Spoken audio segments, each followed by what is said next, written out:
Thanks for listening to this recorded podcast today, where we'll talk a bit about product availability and substrate shortages in the horticulture industry today. My name is Jeff Langner, and I'm the brand manager for Profile Products. Profile is the manufacturer of HydraFiber, a line of engineered substrates that have transformed the horticulture industry since their introduction to the market just over 5 years ago. Today, I'm joined by Daniel Norden, Senior Research and Development Specialist and Technical Specialist Manager for HydraFiber. Daniel, thanks for talking with me.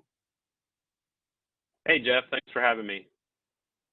So, of course, there's been a great deal of discussion this year about raw material availability. We've seen shortages of substrate components like peat, core, vermiculite, and with high demand and low product availability, we've also seen costs consistently rising in the industry.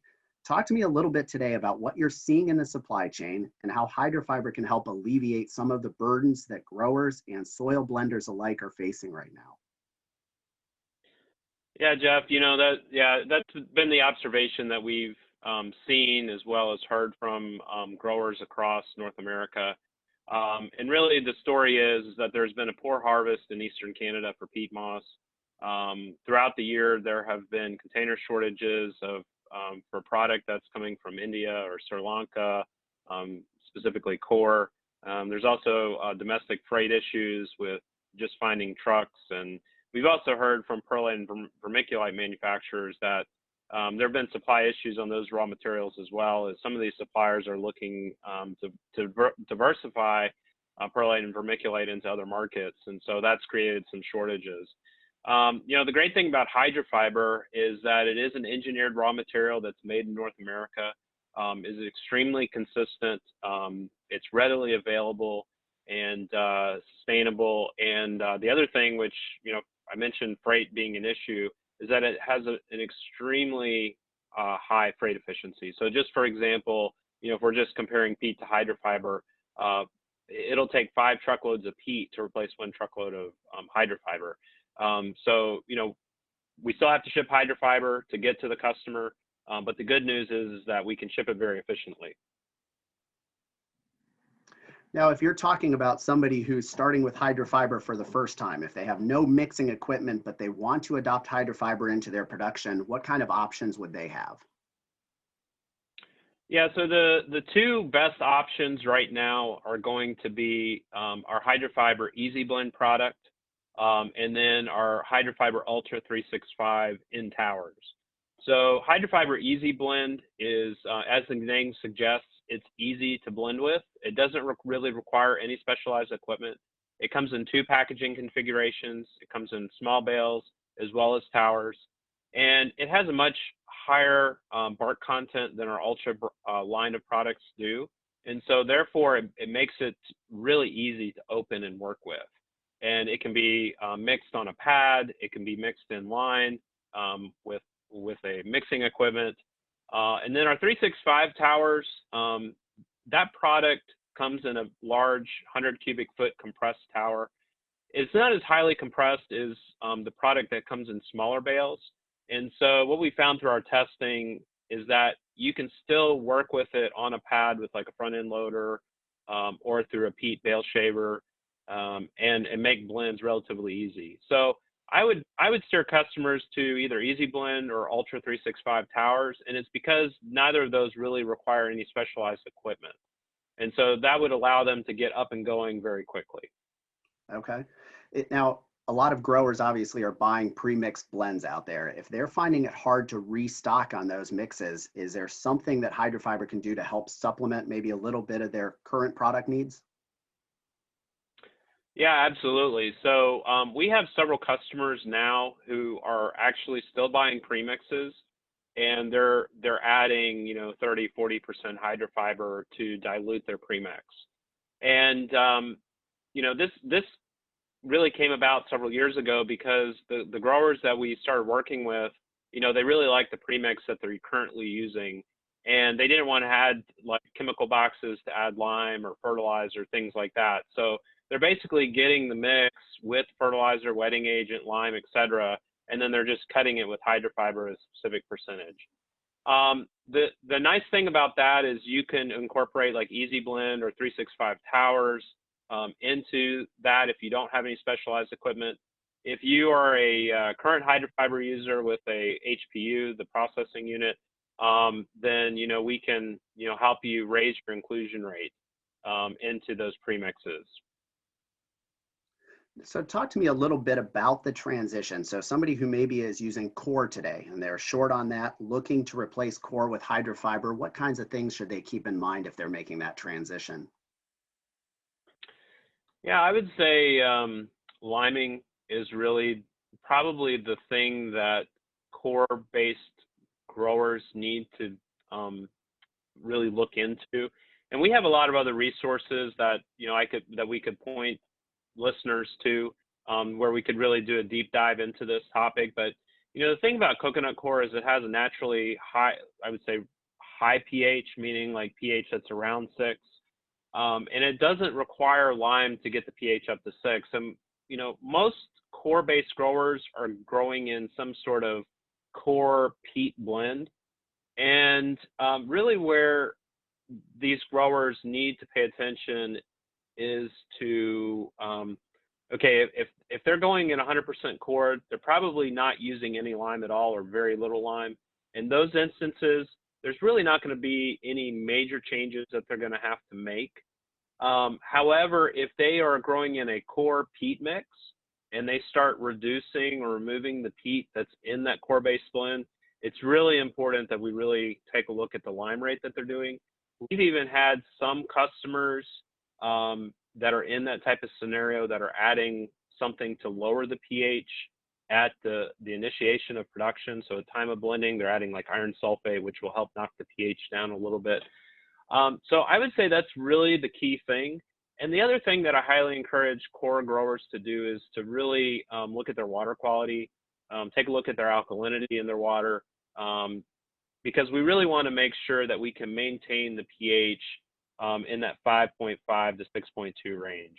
And so it's really going to take, I guess, some more management on water, on their fertilization, what kind of liquid feed are they using, and then also, do they have their lime rate dialed in correctly?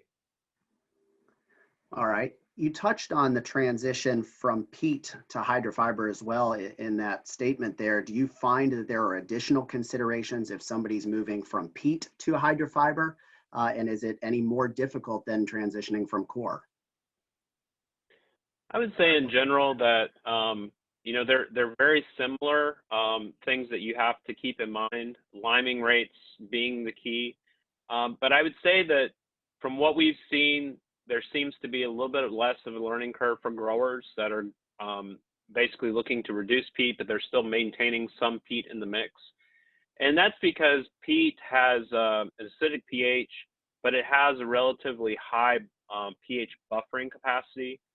So what that means is it's harder to change the pH of peat moss than it is to change the pH of HydraFiber. And so an illustration I like to use based on research that we've done is if we had two piles, one pile has a cubic yard of 100% peat moss, and then the other pile is 100% HydraFiber. Both have, a pH in the low to mid 4s, okay? However, the research tells us that the pile of 100% peat, in order to raise the pH up to roughly 6, would need about 10 pounds per cubic yard of lime to raise the pH up to 6. If we look at the pile of 100% HydraFiber, that same quantity or volume requires about 1/4 pound per cubic yard of the same lime source to raise the pH up to a value of roughly 6.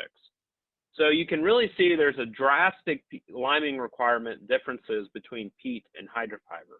Sure. And basically the rule of thumb is when it comes to peat-based mixes is that for every 10% peat that you remove and replace with HydraFiber, you want to reduce your lime rate by 10%. Okay. So let's say, for example, your current growing mix, just keep things simple, is an 80 peat, 20 perlite. Let's say that you want to go to 70 peat, 30 HydraFiber. You would reduce your lime rate by 10%. So if your lime rate in your old mix was 10 pounds per yard, you would go down to 9 pounds per cubic yard.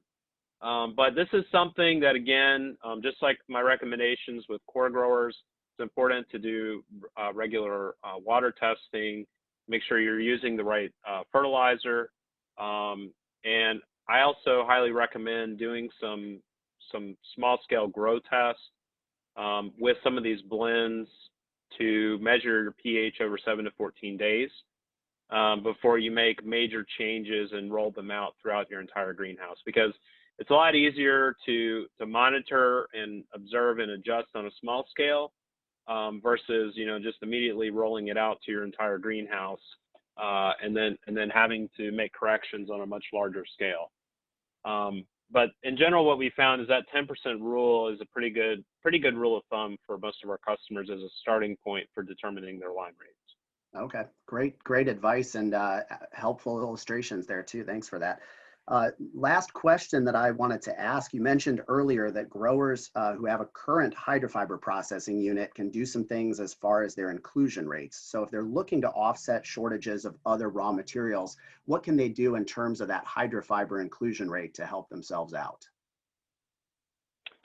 Yeah, so the great thing about the HPUs is you know, the equipment really makes it easy to dial the rate of HydraFiber up. And so, you know, it is a relatively easy process.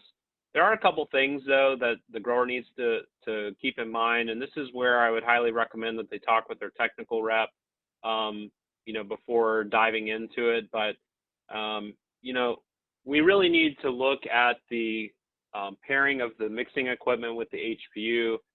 Make sure that there's no bottlenecks in terms of capacity of the mixing line. And that's something that our reps can help make recommendations. But in general, most growers should be able to go up to 45 to 50% with no issues out of the HPU, and that's of HydraFiber. We actually have some growers that are able to go over 50%. So, you know, because of some of the shortages that we were seeing, growers were going up to 60 or even 70%.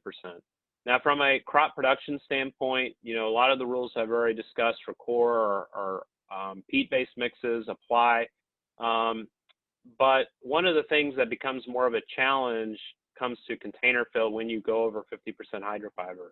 And again, our technical reps can help growers walk them through some of the things that they should keep an eye out for when they're running these really high percentage HydraFiber mixes through pot filling equipment.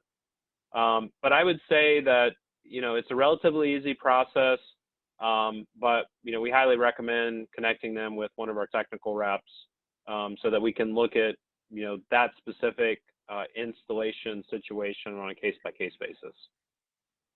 Fantastic. Daniel, thanks. You've covered a lot of ground in a short amount of time. I appreciate the helpful information today. Anything else you want to include, either a note of caution or a word of wisdom to those dealing with these difficult supply issues right now?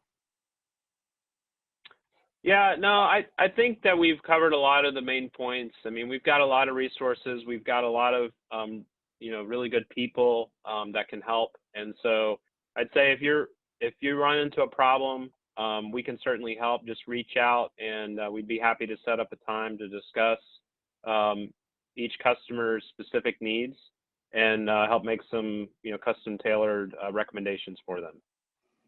Great. Thanks again for that. I'd also remind our listeners that they can find additional resources, product information, and more recorded webinars at hydrofiber.com.